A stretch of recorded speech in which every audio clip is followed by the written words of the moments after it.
Olá pessoal, meu nome é Breno, eu sou desenvolvedor aqui na DTI e hoje nesse snippet a gente vai falar um pouco sobre a criação de agentes no Copilot. Nesse vídeo você vai aprender a criar agentes do zero, entender a anatomia desses elementos e como configurar elas da melhor forma, deixando elas restritas o suficiente para que elas consigam fazer o trabalho da melhor forma. O ecossistema do Copilot permite que a gente consiga criar várias ferramentas que vão auxiliar em diferentes etapas ali do processo. Dentre elas, a gente tem as instructions, os hooks, as skills e os agentes. Então vamos começar falando das instructions. Todas essas ferramentas irão ficar nessa pasta .github na raiz do projeto. Quando a gente estiver organizando esse ecossistema, é interessante já deixar as pastas criadas no .github ou o próprio agente, quando a gente solicitar a criação dessas ferramentas, vai criar essas pastas para a gente na pasta do .github. Um detalhe interessante é que nesse momento de desenvolvimento de skills, agentes e hooks e instructions, nós não precisamos criar tudo isso na mão. A própria LLM, o nosso próprio modelo, vai conseguir criar isso com base no que a gente solicitar para ele em linguagem natural. Então a gente consegue ser muito específico no que a gente quer se resguardar, que tipo de ferramenta que a gente quer criar e o que a gente quer que ela faça para conseguir gerar elas automaticamente usando os nossos próprios agentes aqui, o nosso próprio modelo do Copilot. Então, para começar com as instructions, eu vou criar uma pasta instructions. Então, essa primeira instruction eu quero que ela considere os padrões de projeto Dry, Kiss e Solid para todos os códigos que eu gerar nesse ecossistema. Quando eu dei esse comando /create instruction, eu estou chamando uma skill do próprio Copilot para a criação de instructions personalizadas aqui no meu projeto. Então, como a gente pode ver, a instruction foi gerada com o nome solid dry kiss instructions.md. Todas as instructions têm o sufixo instructions.md. Na sintaxe da nossa instruction, a gente precisa ter uma descrição e um apply to. A descrição vai simplesmente resumir o que essa instruction vai fazer, e o apply to a gente consegue definir que tipos de arquivos que essa instruction vai ser aplicado, em que ocasiões a gente vai aplicar essa instruction.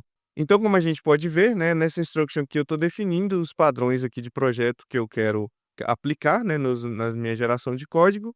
Agora, falando sobre os hooks. Os hooks são ferramentas que podem ser aplicadas como guardrails do nosso uso de IA. Então, quando eu vou mandar um comando aqui no chat, quando o nosso agente está executando, está tentando fazer alguma coisa, rodar um comando no terminal, o hook vai ser chamado automaticamente para prevenir algumas coisas. Quando for executado um comando no terminal, eu quero que seja validado se esse comando é algo destrutivo. Por exemplo, um rm-rf que poderia deletar o nosso projeto aqui se for executado de uma forma incorreta, né? Então, os hooks conseguem ser rodados em determinadas etapas do processo. Podemos ter hooks que se ativam antes da ferramenta ser chamada, podemos ter hooks que se aplicam depois da ferramenta ser chamada, e isso vai variar de acordo com a necessidade. Então agora eu vou chamar o comando /create hook, crie um hook que vai impedir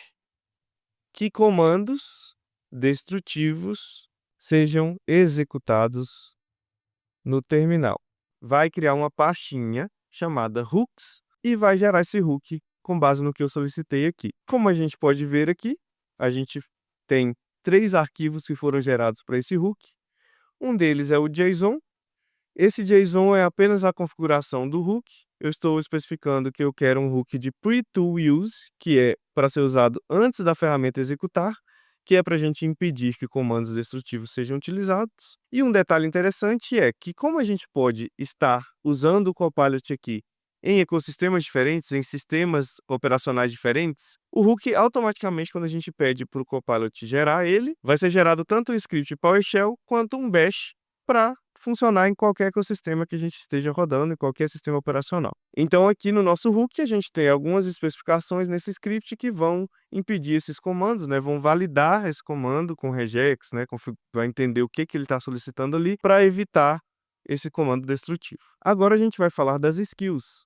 que são habilidades que a gente consegue dar para o nosso modelo para ele executar coisas que a gente tem o conhecimento e quer passar para a LLM, né, esse conhecimento. A gente vai gerar aqui um skill e a gente vai ver como que vai ser a anatomia dessa skill, para a gente entender como funciona essa estrutura. Vou criar aqui um skill usando /createSkill e na minha skill eu vou pedir para que ela consiga definir como o time implementa recursos REST, como deve ser a estrutura de pastas, a ordem de implementação, as convenções, e aqui nas convenções eu coloquei, né, que eu quero usar ZOD para validação, RFC 7807 para erros, e que as rotas sejam versionadas numa /v1.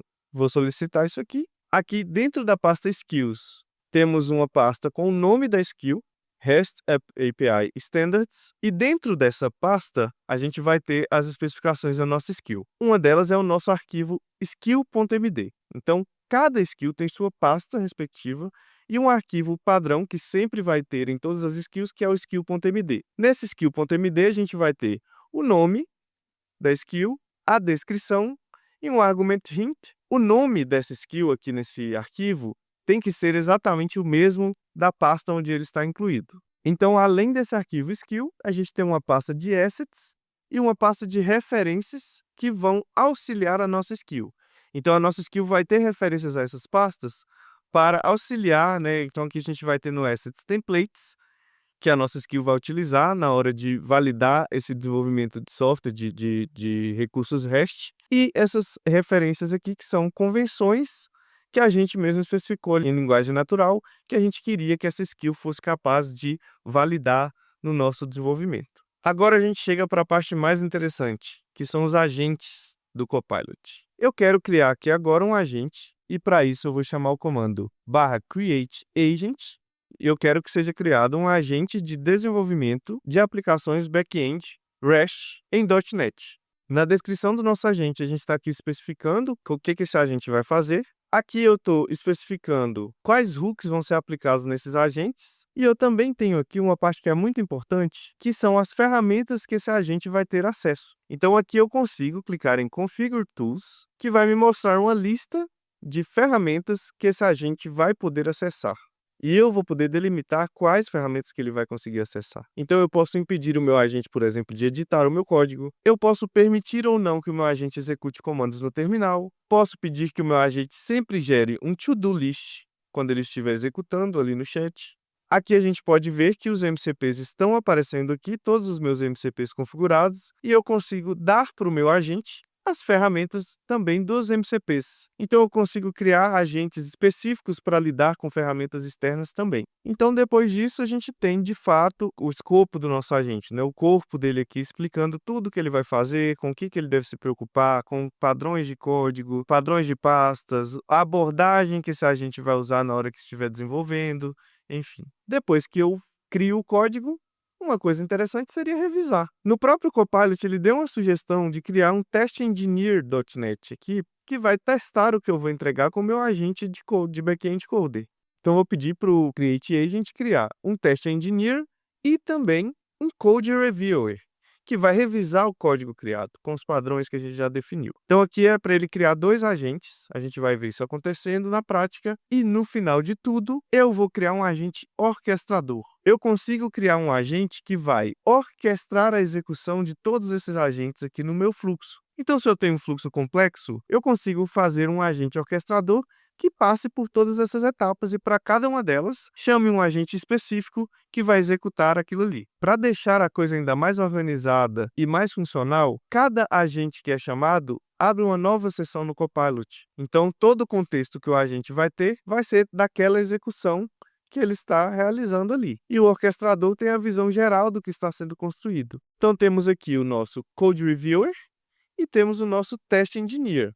Agora, eu vou pedir para que o meu Create Agent crie um agente orquestrador que vai orquestrar a execução dos três agentes em sequência. Então, ao invés de eu chamar o meu back-end coder, ver a execução, depois chamar o meu tester, ver a execução, o resultado, depois chamar o meu agente de code reviewer, eu posso chamar o meu agente orquestrador, que vai fazer cada etapa, validar os resultados, entregar para o próximo agente e seguir todo o fluxo para que eu consiga validar isso só no final. Então aqui a gente tem o nosso agente orquestrador, tem uma breve descrição de como ele vai se comportar, as ferramentas que ele vai ter acesso e os agentes que ele vai controlar. Então aqui a gente vê o back-end coder, o test engineer e o code reviewer, que são os agentes que a gente criou aqui anteriormente. Então, o nosso agente orquestrador, ele tem etapas que ele vai seguir quando a gente chamar ele. Na etapa 1, implementação, vai chamar o back-end coder.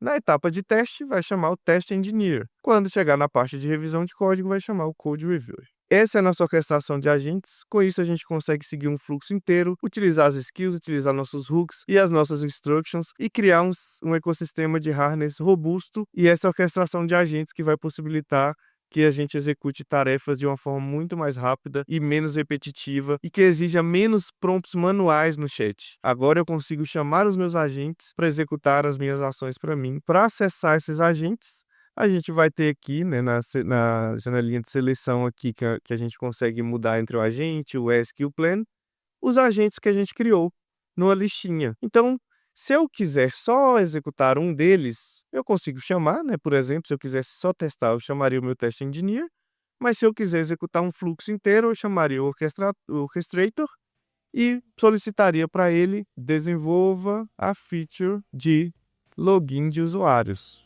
E aí ele vai passar pelas 3 etapas pelos meus 3 agentes. O orquestrador vai organizar essa execução. Então espero que tenham gostado, que tenham aprendido um pouco mais sobre os agentes no Copilot e até a próxima!